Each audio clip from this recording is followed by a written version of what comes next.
ታሪኩ የሚጀምረው ጊዜ ሳይቆጠር ፀሐይና ጨረቃ ብርሃን መስጠት ሳይጀምሩ ሰማይና ምድር ሳይፈጠሩ ነው። በዚያ ግሩም በሆነው ዓለም ውስጥ ከመላእክት ሁሉ የላቀ ውበቱ የማይጠገብና ግርማው የሚያስፈራ አንድ ታላቅ ፍጡር ነበር። ስሙ ሳጥናኤል ይባላል። በሰማያዊው መንግስት ካሉ 100 ነገደ መላእክት መካከል የ10ሩ ነገደ መላእክት አለቃ የብርሃን አክሊል ተቀዳጅቶ በእዩር ሰማይ በዙፋን ላይ የነበረ የንጋት ኮከብ ነው። ነገር ግን ይህ የብርሃን መልአክ እንዴት የጨለማው ገዥ ሆነ? እንዴት የአምላክ አምሳያ የተባለው ስሙ ተገፎ ጠላት ወደሚባል ትርጉም ተቀየረ? ይህ ታሪክ የውድቀት ብቻ አይደለም፣ የትዕቢት፣ የቅናትና በሰማያት የተደረገ የታላቅ ጦርነት ምስጢር ጭምር ነው። ዛሬ በመጽሐፍ አክሲማሮስ፣ በመጽሐፈ ሄኖክና በሊቃውንት ጥልቅ ትርጓሜ በመታገዝ ስለ ሳጥናኤል ማንነት እስካሁን ያልተሰሙ ምስጢራትን እንመለከታለን። ሳጥናኤል ለምን እኔ ፈጠርኳችሁ ብሎ አወጀ? ከሰማይ ተወርውሮ ሲወርድ ምን ተከሰተ?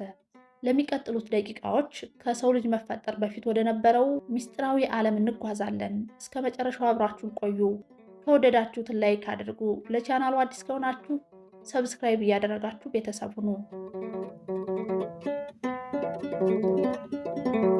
ወደ ኋላ እንመለስ። ወደ ኋላ ስንል ወደ 100 ወይም ወደ 1000 ዓመታት አይደለም።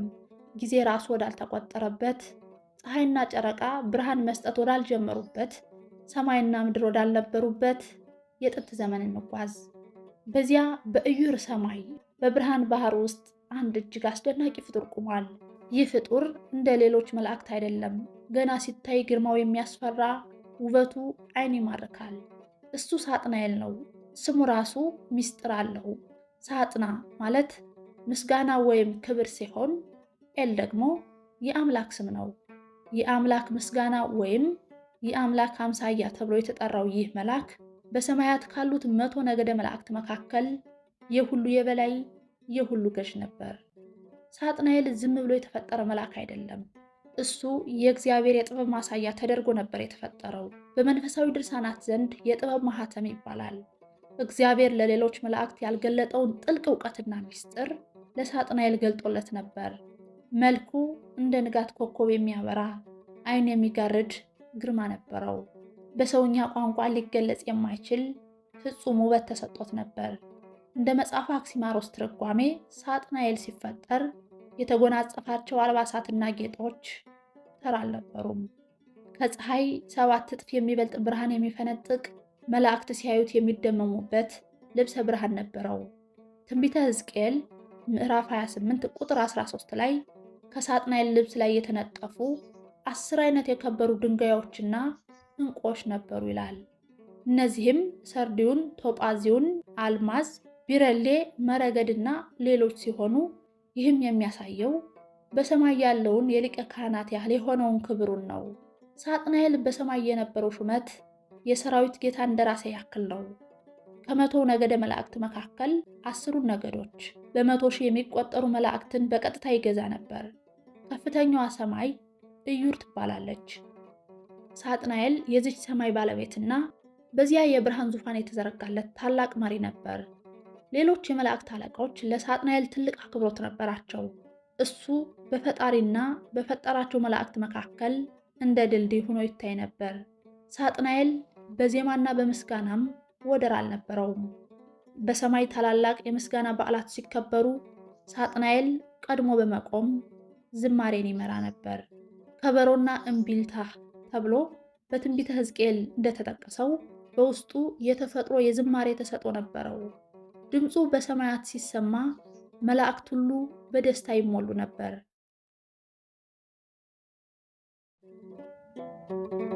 የንጋት ኮከብ ወይም ሉሲፈር የሚለው ስያሜ ትርጉም ሉሲፈር ወይም ኮከበ ጽሕማ ማለት ከጨለማ በኋላ መጀመሪያ የሚመጣ ሌሊቱ ማለፉንና ብርሃን መምጣቱን የሚያበስር ነው። ሳጥናኤልም በመላእክት መካከል እንዲህ ነበር፣ ብሩህ ተስፋ የሚሰጥ መሪ ነበር። ሳጥናኤል የሚለው ስሙ ራሱ በሰማያዊ መዝገብ ላይ በወርቅ ቀለም የተጻፈ የክብር መታወቂያ ነበር። ሳጥናኤል በመጀመሪያው ሰዓት በመላእክት ዘንድ የሚፈራ ሳይሆን እጅግ የሚወደድ ነበር። ከሱ በታች የነበሩት መላእክት ሳጥናኤልን የሚያዩት እንደ ፈጣሪ ተወካይ ነበር። ከሱ በሚወጣው ብርሃን ይሞቃሉ፣ በሱ ጥበብ ይመራሉ። በዚያ ወቅት በሰማይ ጥላቻ ወይም መለያየት አልነበረም። ሁሉም በሳጥናኤል ዙፋን ዙሪያ በደስታ ይዘምሩ ነበር። ውዴታቸውም ካለው ግርማ የመነጨ ፍጹም ውዴታ ነበር። ታዲያ የባህሪው መለወጥ እንዴት ተከሰተ? በትዕቢት መበከል ሲጀምር በሳጥናኤል ላይ የሚታዩት ምልክቶች መለወጥ ጀመሩ።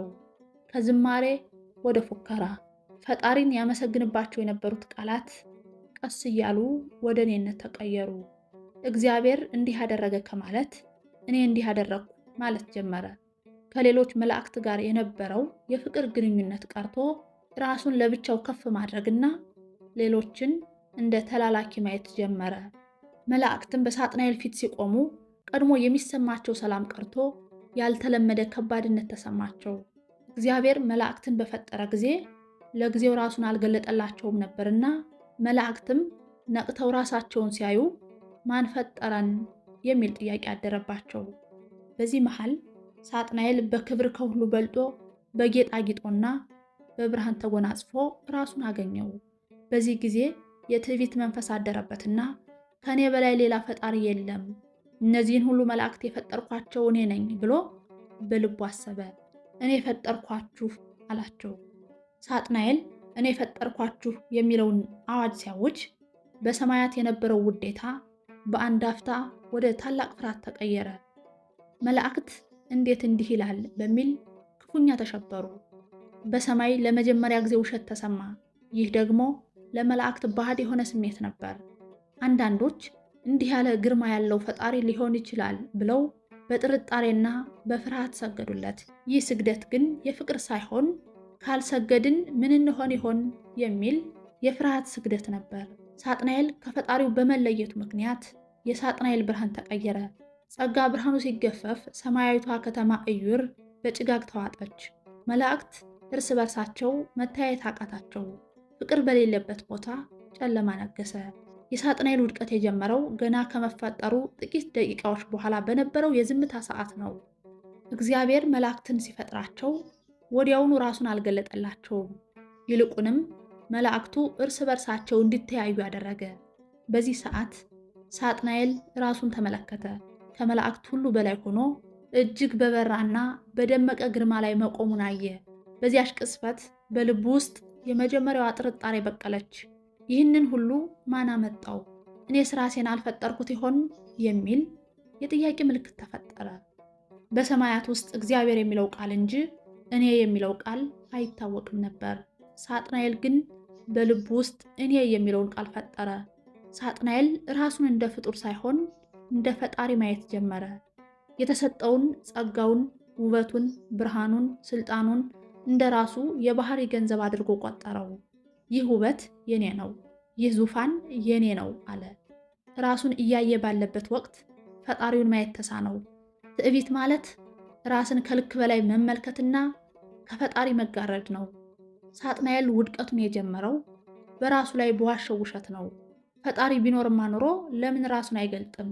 እኔ ስልጣኑ አለኝ፣ እኔ ውበቱ አለኝ፣ ስለዚህ ፈጣሪ እኔው ነኝ የሚል የተሳሳተ ድምዳሜ ላይ ደረሰ። ሳጥናኤል እኔ ፈጠርኳችሁ ብሎ ሲያውጅ ይህን ያለው አውቆ ብቻ ሳይሆን በራሱ ውሸት ራሱ ሰክሮ እንደነበር ሊቃውንት ይናገራሉ። ውሸት መጀመሪያ ሰጪውን ከዚያም ተቀባዩን ያጠፋል። ሳጥናኤል ከፈጣሪው በታች መሆንን አልፈለገም። ዙፋኔን ከእግዚአብሔር ዙፋን በላይ ያደርጋለሁ ማለቱ ሕግና ስርዓት የሌለበት እሱ ብቻ የሚገዛበትን ዓለም የመመኘት ውጤት ነው። ይህ የውድቀቱ ምስጢራዊ መነሻ ከምስጋና ይልቅ መመለክን መምረጡ ነው። ሌሎች መላእክት ለእግዚአብሔር የሚሰጡትን ክብር ለእሱ እንዲሰጡ ፈለገ። ይህ ደግሞ በሰማያት ታይቶ የማይታወቅ መንፈሳዊ ዝሙት ተብሎ ይጠራል።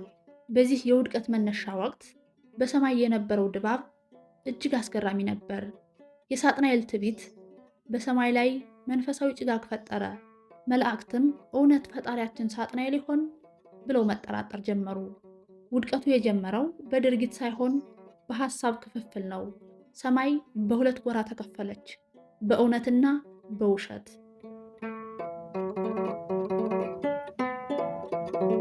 የሰማዩ ጦርነትና የመብረቅ ውርወራ። በሰማያት ውስጥ ሰላም ለዘላለም የተረጋገጠ ይመስል ነበር። ነገር ግን የሳጥናኤል አዋጅ ሰማይን ለሁለት ሰነጠቀ። ፈጣሪያችሁ እኔ ነኝ የሚለው ቃል እንደ መብረቅ በሰማያት አስተጋባ። በዚያን ሰዓት በሰማይ ታላቅ ጸጥታ ሆነ። መላእክት ግን ምን ማድረግ እንዳለባቸው አላወቁም። አንዳንዶች ለሳጥናኤል ሰገዱ፣ አንዳንዶች ደግሞ እውነተኛው ፈጣሪ ራሱን እስኪገልጥ እንጠብቅ በሚል ፍርሃት ቆሙ። ከሁለቱም ውጭ መሃል የሰፈሩ ነበሩ።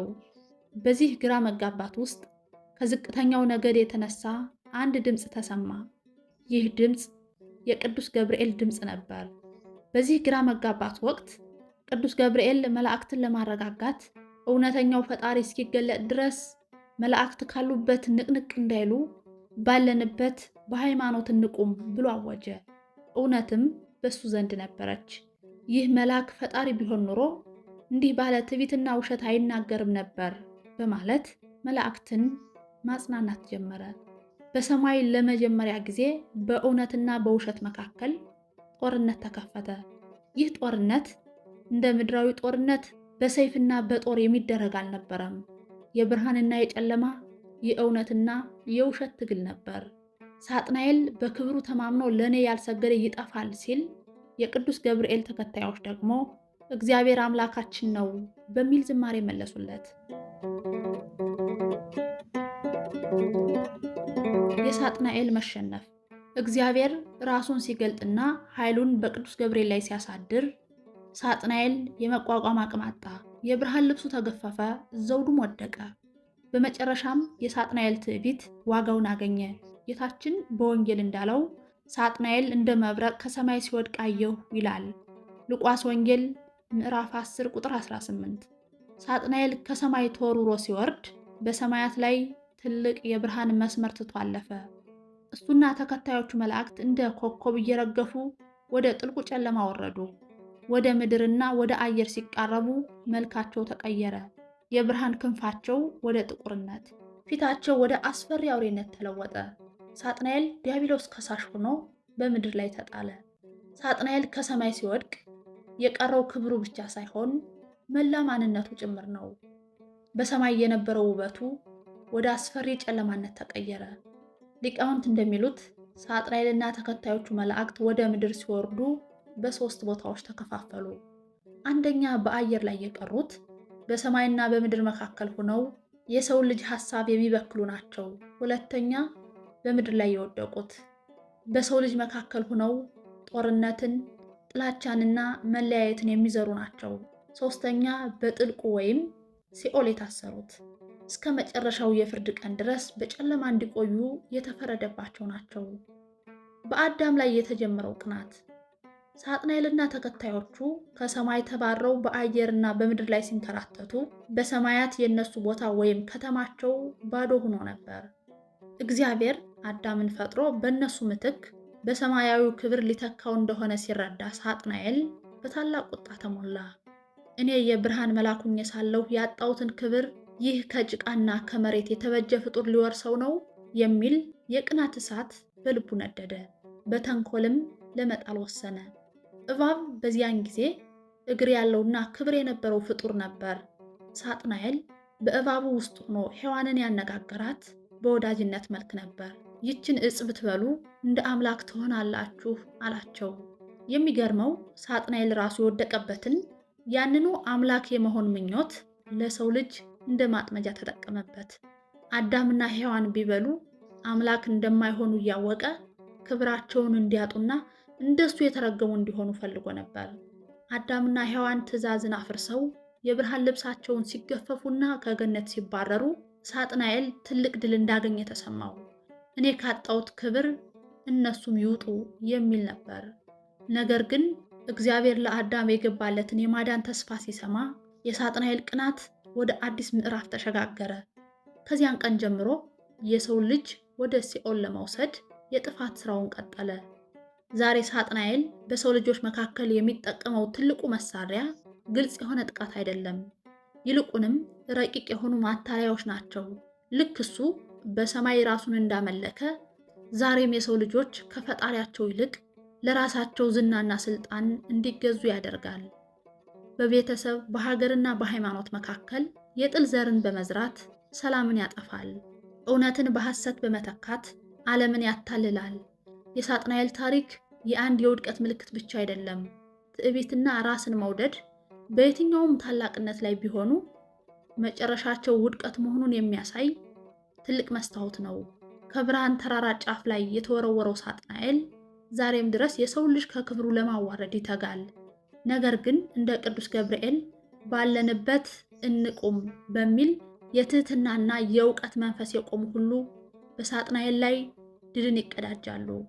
እናንተስ በትዕቢትና በትህትና መካከል ያለውን ልዩነት እንዴት ተረዳችሁት? አስተያየታችሁን በኮሜንት አጋሩን። ከወደዳችሁት ላይክ አድርጉ።